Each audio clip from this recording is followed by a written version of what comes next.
And Miss California and Chantal Sutherland open the Del Mar meet in a winning style. Miss California, freckles galore, it's candy time. The rush of a horse coming down the lane who's going to win a race, there's nothing like it. I think every moment when they say, and they're off.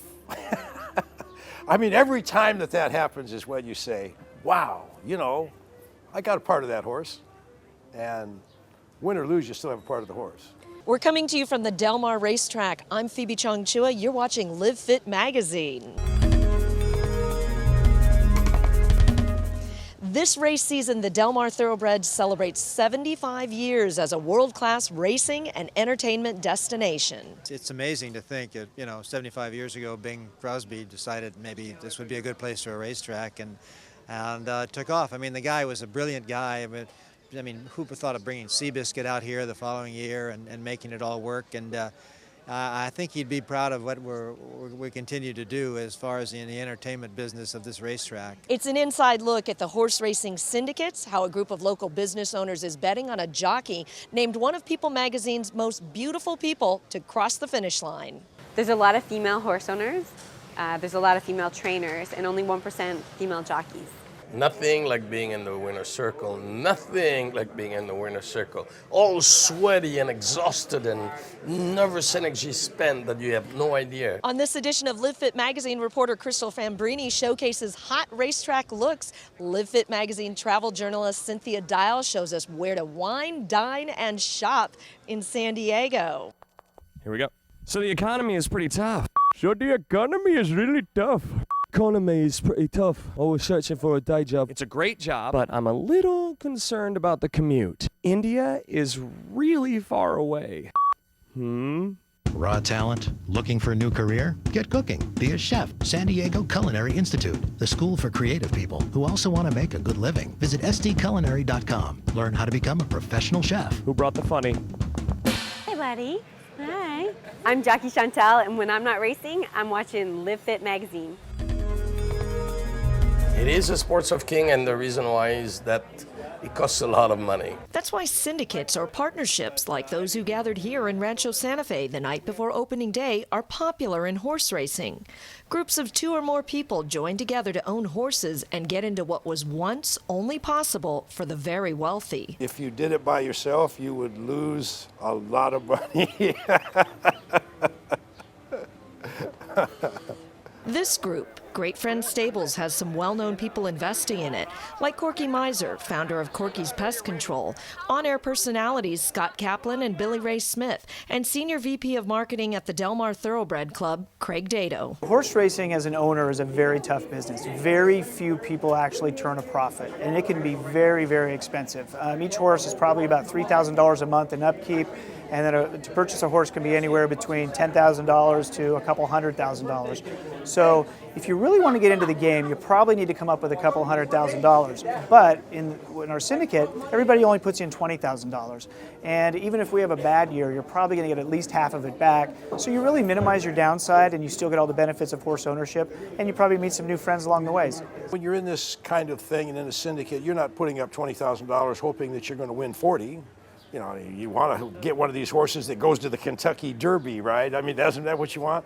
Everybody wants to be an owner at the Kentucky Derby. And it all starts by first qualifying in smaller horse racing circuits. You have to have somebody that knows something about horse racing. You can't just be a novice and go in. I mean, somebody in the group is going to have to know what they're doing in order to be able to get the horses and understand all the rules and all of that. I mean, so it's not an easy thing. It's an easy thing for an investor as long as you got the people in the ownership that know what they're supposed to be doing. And the right trainers working with the horses. Doug O'Neill was the winning trainer. He had the horse that won the Kentucky Derby this last year.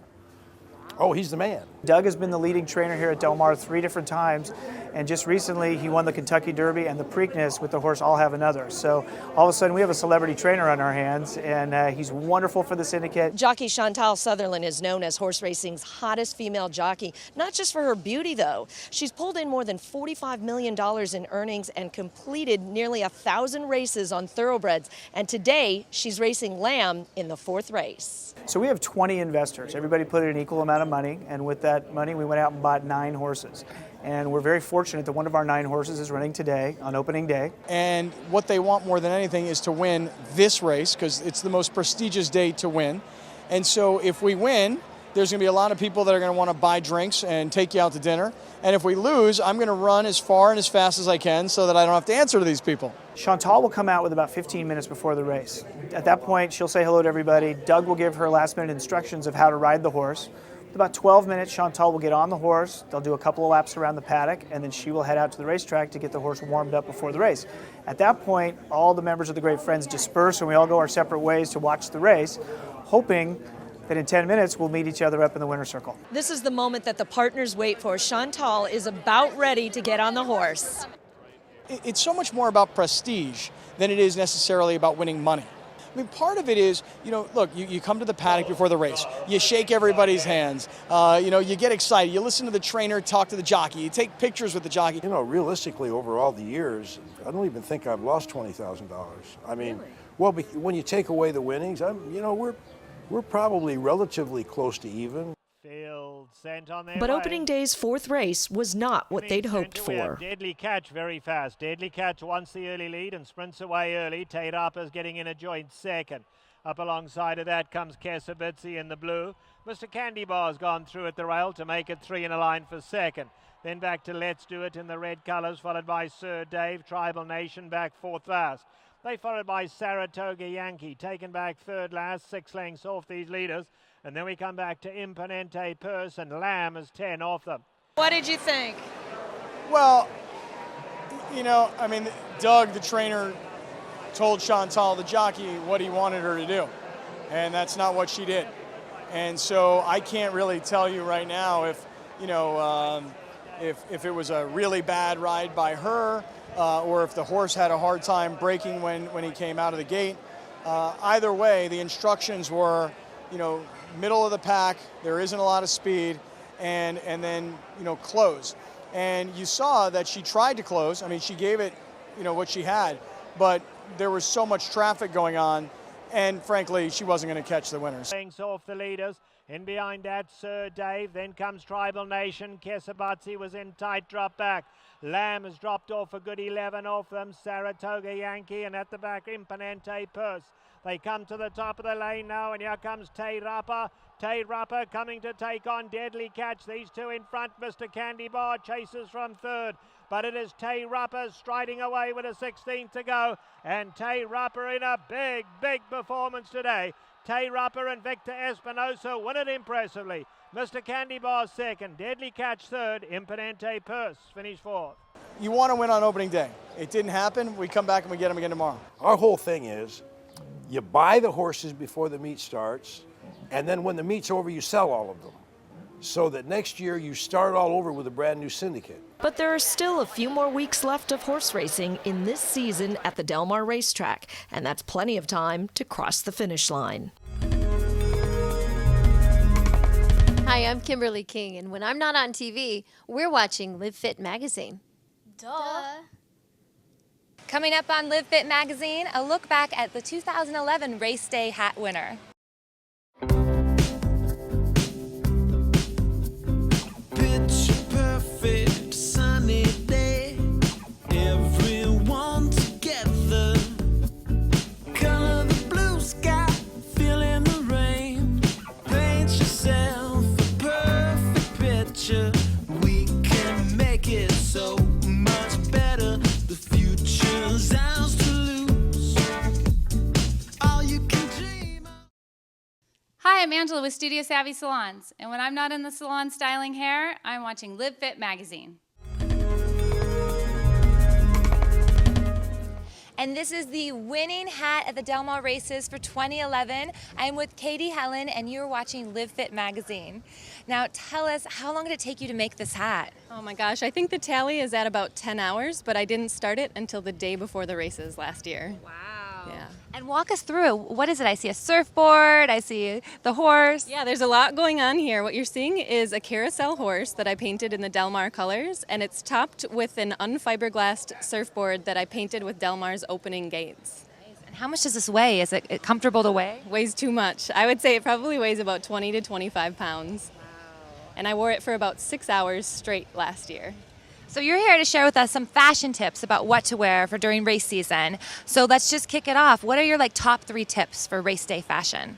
I would say what's important is to be high fashion yet low maintenance. It doesn't do you any good to wear some crazy avant-garde, insane, beautiful thing if you can't pull it off. So make sure that you can last through the day in what you wear. Light materials such as cinnamon is going to be a nice, firm design that's going to block the sun yet not wear you down with a lot of weight.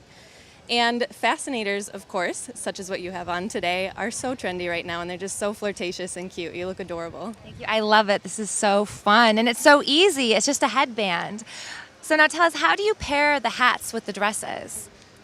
Well, the trick is I usually pick the hat first, but if you have a solid colored dress, then you know that you have room to have fun and get a little bit playful and colorful with your dress, or with your hat, excuse me.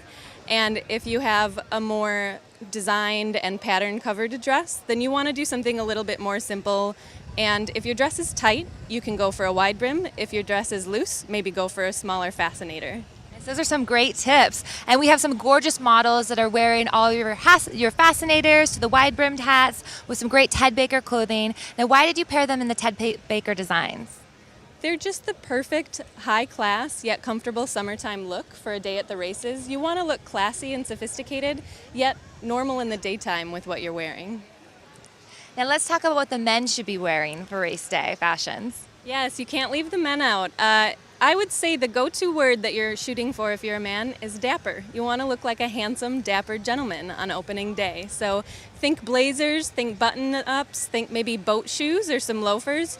You got to go and style it up a little bit, maybe stick a fedora on top, but don't leave the guys out for fashion on opening day because you'll see some lookers. Nice. Well, thank you, Katie. And to find out more about Katie and how you can buy her hats and about the amazing fashions from Ted Baker, go over to our website at livefitmagazine.com. Also, subscribe to us on YouTube, Facebook, and Twitter. Thanks so much, everyone. Hi, I'm Chef Bernard, and when I am not cooking in the kitchen, I am watching Live Fit Magazine. So catch me there on the next Live Fit Magazine. Live Fit Magazine gives away your favorite prizes. Watch to win. Subscribe on youtube.com/Live Fit Magazine and find us on facebook.com/Live Fit Magazine.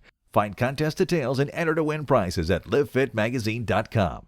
Plus, learn how you can be featured or become a sponsor of the Live Fit Magazine show. Live fit, live well, live it up on Live Fit Magazine. Hi, I'm Cynthia Dial. You're watching Live Fit Magazine, and I want to tell you what to do when you get those winnings from the track. Our first stop is going to be Del Mar Plaza. Now, it's right in the heart of the village, and they have so much there, but I'm going to talk to you about a couple of eateries that you may want to go to. Pacifica Del Mar has been there forever. It remains a favorite with locals and visitors alike. And it has an open-air bar. It has wonderful terrace seating. Now, if you need a couple of food recommendations, I can help out with those too. I would suggest the Oysters Rockefeller, and don't miss the sugar-glazed salmon. It's not to be beat. Now, head over to the other side of the plaza. But en route, why don't you stop at a few of the shops? And when you get to the other side, you're going to find El Fornaio. El Fornaio is an Italian restaurant. They have the white marble, the dark wood. You'd think you're in northern Italy. But before you go in there, not so fast, I want you to go to the outdoor bar that they have. Have a little seat there, enjoy the view. There's going to be views of the ocean, the great wine, a view also of La Berge Del Mar. La Berge Del Mar is a boutique hotel. It's really quite luxurious. So head over there, get a sample of the Lux Life. There's a lot going on in that bar. But if you want to really have a very nice restaurant, dinner, go out to the Waterfall Terrace. The Waterfall Terrace has a beautiful view of the ocean once again. Now, Crepes and Corks is one of the newest eateries in Del Mar. And apropos to the name, they serve crepes, kind of like they have in Paris, as well as a lot of wine. Del Mar Highlands was recently renovated, and Del Mar Highlands has some of the best restaurants. But before we go there, I want you to do a little bit of shopping. Pretty Please is wonderful. It's a very small little boutique shopping for women. Now go to Lolo's. It's just a few stores down. Lolo's looks very different from most little clothing stores. It's white. It has a lot of space. They have things laid out so it looks very exclusive. But let me tell you, though it looks exclusive, the clothes are great. It's not exclusive in price. So that's a real good bet for those bucks that you win at the racetrack. Now go upstairs to Reimel's restaurant. Reimel's has dark wood. It has a really oversized bar, but it opens up. The doors open up and the windows, so you kind of feel like you're outside, actually. A few doors down, Mia Francesca. It's Italiano personified. They have a great outdoor patio and a great fish selection there, too. But you've got to hit Burlap. Burlap's is the creation of Brian Malarkey, the chef who made his name on Top Chef, the TV show. It's been described as Asian cowboy style, and you'll understand what that means when you walk in the doors, because the bar is decorated with the dragon heads, that you would see in a Chinese New Year's Day parade, and then you're going to have all kinds of foods that is very reminiscent of the South, of the West. They have a koi pond, they have a fire pit, an outdoor fire pit. They even have a communal table, which is lit perfectly. So enjoy your winnings, don those hats, eat, drink, shop, and have fun. One of the fun things about being at the races is you meet lots of celebrities. You also meet aspiring actresses like Chelsea Wallace. And Chelsea, you're actually in a film that's coming out. Tell me a little bit about it. It's called Not Another Celebrity Movie, and it's a spoof movie, so it's spoofing all the celebrities. Brad Pitt, George Clooney. My scene is with a lookalike, Justin Timberlake, and I'm kind of spoofing an LA girl, really ditzy, so it's fun. It's just a fun movie. And tell us a little bit about being in LA and breaking into acting. What's that like? It's a tough business, but you just got to work at it, go to class, go on auditions, just keep your head high and just, don't give up. And you do modeling shoots like you did for us with the Live Fit magazine fashion segment? Yeah, I've been modeling for a few years, so that kind of helps. That's just fun. I like going to events like the opening day at Del Mar, and it's just a fun day, and we get to wear cute hats, so yeah. Well, you look adorable. Thanks for being with us. Thank you. You're watching Live Fit magazine. For more information and fashion, all about opening day, the races, and lots of other exciting stories, log on to livefitmagazine.com. Join us on Twitter at livefitmagazine and subscribe. Watch our show, Live Fit Magazine, on YouTube. Hey guys, I'm Dave Bautista, former WWE champion, 6-time champion. When I'm not in the gym building the guns or in the gym beating somebody's butt, I'm watching Live Fit magazine.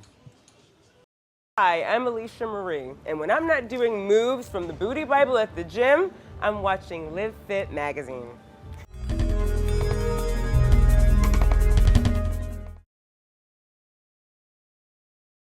Learn how you can be featured or become a sponsor of the Live Fit magazine show. Live Fit, live well, live it up on Live Fit magazine. Hi,